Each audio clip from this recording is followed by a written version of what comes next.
Assalamualaikum warahmatullahi wabarakatuh.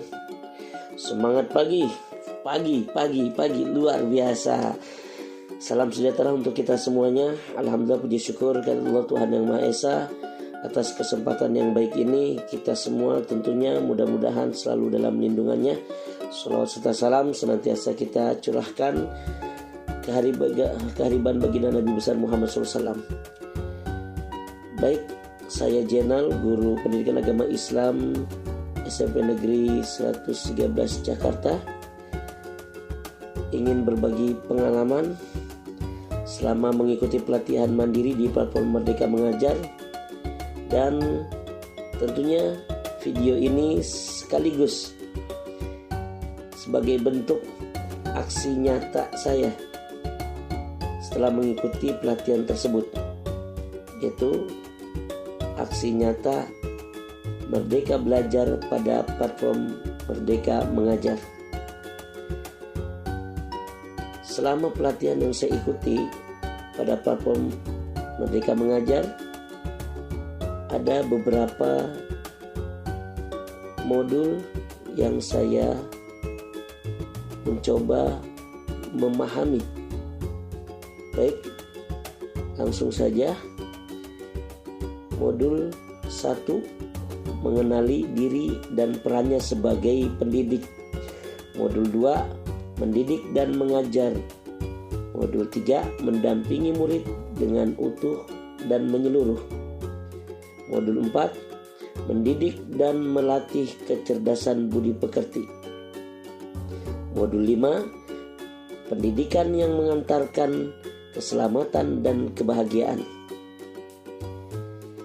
Setiap modul dipaparkan dalam penjelasan di dalam video pada platform Merdeka Mengajar. Kemudian di akhir video terdapat latihan pemahaman dan ditutup dengan cerita reflektif yang harus kita tuliskan sebagai refleksi dari pemaparan yang telah diberikan. Baik, selanjutnya mari kita akan bahas kelima modul tersebut satu persatu. Modul 1, mengenali diri dan perannya sebagai pendidik. Dalam modul 1 ini terdapat 2 materi, yakni 1.1, apa peran saya sebagai guru dan ingin menjadi guru seperti apa saya. Sebagai pendidik tentu sudah seharusnya mampu mengenali karakteristik dan kebutuhan murid. Akan tetapi hal yang paling mendasar juga harus dimulai dari diri sendiri, yaitu mengenali kekuatan dan kelemahan diri. Selanjutnya kita dapat menggunakan kekuatan tersebut serta meminimalkan kelemahan diri kita dalam mendidik dan mengajar siswa-siswi kita baik di sekolah maupun di luar sekolah. Pada materi pertama membahas tentang peran kita sebagai pendidik. Tidak bisa dipungkiri bahwa peran pendidik amatlah penting bagi perkembangan murid. Sebagai pendidik, kita harus mengetahui peran penting kita dalam dunia pendidikan, khususnya pada pembelajaran yang kita lakukan. Kita harus terus berinovasi dalam mengembangkan pembelajaran yang menarik, inovatif, menyenangkan, yang juga mengakomodasi konsep merdeka belajar. Penting sekali bagi seorang pendidik untuk terus mengembangkan kemampuan diri, baik secara keilmuan, pendalaman materi, serta inovasi pembelajaran, sehingga kita bisa berperan secara maksimal dalam mendidik siswa. 1.2, ingin menjadi guru seperti apa saya. Terdapat istilah dari orang-orang terdahulu, yaitu guru kencing berdiri, murid kencing berlari. Yang artinya, seringkali siswa terinspirasi dari bapak dan ibu gurunya. Tentu sebagai pendidik, kita ingin memberikan pengaruh-pengaruh yang baik di masa depan siswa. Kita harus memproyeksikan diri menjadi guru seperti apa di masa depan, agar siswa bisa meneladani dari setiap sikap dan perilaku baik serta pola pikir kita yang inovatif dan menginspirasi dengan harapan mereka bisa menerapkan dalam kehidupannya. Saat ini, inovasi pembelajaran amatlah penting dalam menciptakan suasana belajar yang menyenangkan dan nyaman. Sehingga jika siswa nyaman belajar dengan kita akan lebih mudah dalam menanamkan karakter-karakter baik yang sesuai dengan profil pelajar Pancasila. Oleh karena itu, kita sebagai pendidik dituntut untuk selalu belajar dan berinovasi. Modul 2, mendidik dan mengajar. Dalam modul 1 ini terdapat 3 materi. Dalam modul 2 ini terdapat 3 materi, yakni mendidik menyeluruh, pendidikan selama 1 abad, menjadi manusia secara utuh. 2.1 Mendidik menyeluruh. Selama ini kita selalu yakin dan percaya bahwa sekolah dan pendidikan merupakan tempat bagi siswa untuk menyiapkan bekal dalam menghadapi masa depan. Pertanyaannya, apakah hal-hal yang kita lakukan setiap hari di ruang kelas bisa membantu murid menyiapkan masa depannya? Apakah praktik mengajar kita sudah cukup membantu siswa menyiapkan bekal itu? Sejauh mana kita bisa menginspirasi, sejauh mana kita bisa membangun karakter mereka? Untuk jawabannya, kita dapat melihat kembali aktivitas kita selama mengajar di kelas, kemudian dievaluasi dan ditingkatkan kembali. Atau mungkin dikembangkan lagi praktik-praktik baik dalam mengajar di kelas, hingga kita menemukan sebuah formula yang sesuai untuk digunakan dalam pembelajaran di kelas tersebut. Karena kita harus memahami bahwa setiap unik, sehingga satu metode mungkin cocok bagi sebagian siswa, namun belum tentu cocok bagi siswa lainnya. Sehingga kita perlu melihat kondisi siswa kita dan menyesuaikan pembelajaran kita sesuai dengan kondisi siswa, agar kebutuhan anak akan belajar benar-benar terpenuhi. Pada materi ini kurang lebih hampir sama dengan materi yang pertama, yang intinya sejauh mana kita bergerak, kita belajar, kita berinovasi. Kita mengembangkan diri dan pembelajaran untuk memenuhi kebutuhan belajar siswa, yang mana hakikat dari belajar adalah belajar tanpa henti. Sampai kapanpun kita akan terus belajar. 2.3 Menjadi manusia secara utuh. Manusia memiliki 2 kebutuhan dasar, yaitu kebutuhan lahir dan batin. Pendidikan seyogyanya dapat memenuhi kebutuhan tersebut. Bagaimana peran pendidik dalam memenuhi kebutuhan lahir dan batin peserta didik untuk mencapai selamat dan bahagia? Apakah cara mendidik dan mengajar kita sudah memenuhi kebutuhan murid tersebut? Modul 3. Mendampingi murid dengan utuh dan menyeluruh. Dalam modul 3 ini terdapat 2 materi, yakni kodrat murid dan azas trikon. 3.1 Kodrat murid. Sebagai pendidik yang bertanggung jawab untuk mendampingi tumbuh kembang murid, tentu harus memperhatikan beberapa hal terkait latar belakang muridnya. Dalam melakukan pembelajaran di kelas, perlu diperhatikan 3 hal terkait perbedaan latar belakang muridnya, yaitu kodrat keadaan, kodrat alam, dan kodrat zaman. 3.1.1 Kodrat keadaan. Pendidikan itu sangat dinamis, menyesuaikan keadaan yang terus bergerak begitu cepat. Sebagai guru perlu mengantisipasi dan membaca arah perubahan tersebut. Lalu bagaimana kita sebagai pendidik bisa mengemudikan laju pendidikan yang sesuai dengan kodrat keadaan itu? Apakah cara mengajar kita sudah menyesuaikan dengan keadaan saat ini? Kemudian 3.1.2 Kodrat alam.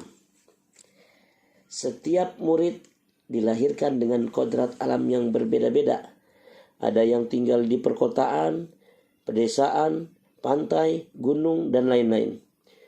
Sebagai pendidik harus memahami kodrat alam dari masing-masing murid dan bagaimana memberikan pengalaman-pengalaman belajar sesuai dengan kodrat alam yang dimiliki siswa. 3.1.3 Kodrat zaman. Perubahan zaman merupakan suatu hal yang tidak bisa kita cegah. Zaman berubah, cara kita dalam mendidik dan mengajar pun harus dirubah, menyesuaikan dengan situasi dan perkembangan zaman. Sebagai pendidik, kita dituntut untuk bisa mendidik dan mengajar siswa sesuai dengan perkembangan zaman. 3.2 Azas Trikon. Di antara beberapa azas pendidikan yang perlu diketahui oleh seseorang pendidik antara lain azas Trikon. Sudah pernah dengar bukan? Mari kita lanjutkan ulasannya. Asas Trikon dianggap menjadi jawaban yang tepat menuju pembelajaran yang berpihak kepada murid. Dengan Trikon, yaitu kontinu, konvergen, dan konsentris, guru dapat merancang pembelajaran yang berkelanjutan, terbuka, dan berdasarkan kebudayaan bangsa. Seorang pendidik harus memahami asas Trikon dan praktiknya dalam pembelajaran. Asas Trikon yang pertama adalah kontinuitas. Maksudnya, tidak melupakan akar nilai budaya. Dalam pembelajaran selalu diselipkan nilai-nilai budaya positif yang ada dalam masyarakat. Asas Trikon yang kedua adalah konvergensi. Maksudnya, pendidikan harus memanusiakan manusia. Dalam pembelajaran, guru harus menghargai dan memberikan apresiasi kepada peserta didik, sekecil apapun prestasi yang ditunjukkan. Asas Trikon yang ketiga adalah konsentris. Maksudnya, pendidikan itu harus menghargai keberagaman dan memerdekakan siswa. Ini harus kita terapkan dalam pembelajaran. Dalam pembelajaran, guru harus menghargai keberagaman peserta didik. Keberagaman menyangkut latar belakang keluarga, ekonomi, termasuk keterbatasan fisik. Hal ini menyangkut gaya belajar anak yang harus kita ketahui dan bagaimana cara menerapkannya dalam pembelajaran. Selanjutnya, modul 4, mendidik dan melatih kecerdasan budi pekerti. Dalam modul 4 ini terdapat 2 materi, yakni budi pekerti dan teori konvergensi dan pengaruh pendidikan. 4.1 Budi pekerti. Setiap peserta didik memiliki kecerdasan berpikir masing-masing. Kecerdasan berpikir peserta didik harus dapat mengembangkan budi pekerti atau watak murid yang tidak hanya dibentuk di sekolah, tetapi dalam keluarga dan lingkungannya. Sebagai pendidik harus memahami bagaimana watak atau budi pekerti diasah dan dilatihkan ke murid. 4.2 Teori konvergensi dan pengaruh pendidikan. Teori ini berpendapat bahwa hal yang dominan dalam pendidikan anak adalah faktor bawaan atau hereditas. Dalam hal ini, setiap anak membawa potensi yang diperoleh secara genetis dari pendahulunya, termasuk ayah dan ibunya. Fungsi pendidikan adalah mengembangkan potensi bawaan anak yang positif dan menyamarkan potensi bawaan anak yang negatif. Selanjutnya, modul 5. Pendidikan yang mengantarkan keselamatan dan kebahagiaan. Dalam modul 5 ini terdapat 2 materi, yakni mengantarkan murid selamat dan bahagia, dan menciptakan lingkungan pembelajaran terbaik murid. 5.1 Mengantarkan murid selamat dan bahagia. Dalam materi mengantarkan murid selamat dan bahagia ini ada 3 poin penting yang kita pelajari, yaitu selamat dan bahagia, sistem Among, dan Merdeka Belajar abad 21. 5.1.1 Selamat dan bahagia. Pendidikan seharusnya dapat mengantarkan peserta didik untuk keselamatan dan kebahagiaan hidupnya. Pendidik tidak hanya mengajarkan materi pelajaran, tetapi mendorong murid untuk menemukan pemahaman bermakna yang relevan dengan kehidupannya. 5.1.2 Sistem Among. Sistem Among yang diciptakan Ki Hajar Dewantara yaitu Ing Ngarsa Sung Tulada, Ing Madya Mangunkarsa, dan Tut Wuri Handayani. Ing Ngarsa Sung Tulada berarti sebagai pendidik harus bisa menjadi teladan yang baik terkait sikap dan budi pekertinya sehari-hari terhadap peserta didik. Ing Madya Mangunkarsa berarti sebagai pendidik harus bisa membangun semangat kepada peserta didik untuk giat belajar dan berbuat kebaikan. Tut Wuri Handayani berarti sebagai pendidik harus bisa memberikan dorongan kepada peserta didik untuk belajar hal-hal yang bermanfaat. 5.1.3 Merdeka Belajar abad 21. Kompetensi yang diharapkan di abad 21 menjadi kompetensi yang perlu dimiliki murid untuk menghadapi tantangan-tantangan ke depan. Untuk mencapai itu, pendidikan yang memerdekakan peserta didik menjadi salah satu cara murid merdeka dalam belajar. Menggali keingintahuannya dengan bimbingan guru. Pendidik harus memahami bagaimana murid merdeka belajar untuk mencapai kompetensi abad 21. 5.2 Menciptakan lingkungan pembelajaran terbaik murid. Untuk menciptakan lingkungan pembelajaran yang baik, kita harus memahami bagaimana cara membimbing murid, bagaimana peran keluarga, sekolah, dan masyarakat. Mari kita bahas lagi. 5.2.1 Membimbing murid, memperbaiki bangsa.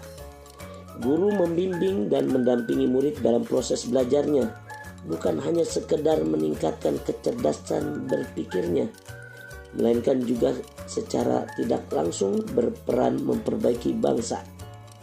Pendidik harus memahami bagaimana perannya dalam memperbaiki bangsanya. 5.2.2 Peran keluarga, sekolah, dan masyarakat. Kita sepakat bahwa pendidikan bukan hanya tanggung jawab guru di sekolah. Perlu kerjasama dan kolaborasi antara keluarga, sekolah, dan masyarakat untuk mewujudkan lingkungan pembelajaran yang optimal dan kondusif bagi peserta didik. Demikian pemaparan materi Merdeka Belajar yang saya peroleh dan saya pahami dari hasil pelatihan mandiri melalui platform Merdeka Mengajar atau PMM. Pemaparan yang saya sampaikan ini adalah merupakan aksi nyata saya yang saya lakukan untuk menyebarkan pemahaman hasil dari pelatihan mandiri di platform Merdeka Mengajar. Mohon maaf atas segala kekurangannya dan terima kasih sudah mendengarkan dan menyimak serta membaca. Semoga bermanfaat. Salam sukses selalu. Terima kasih sekali lagi. Wassalamualaikum warahmatullahi wabarakatuh.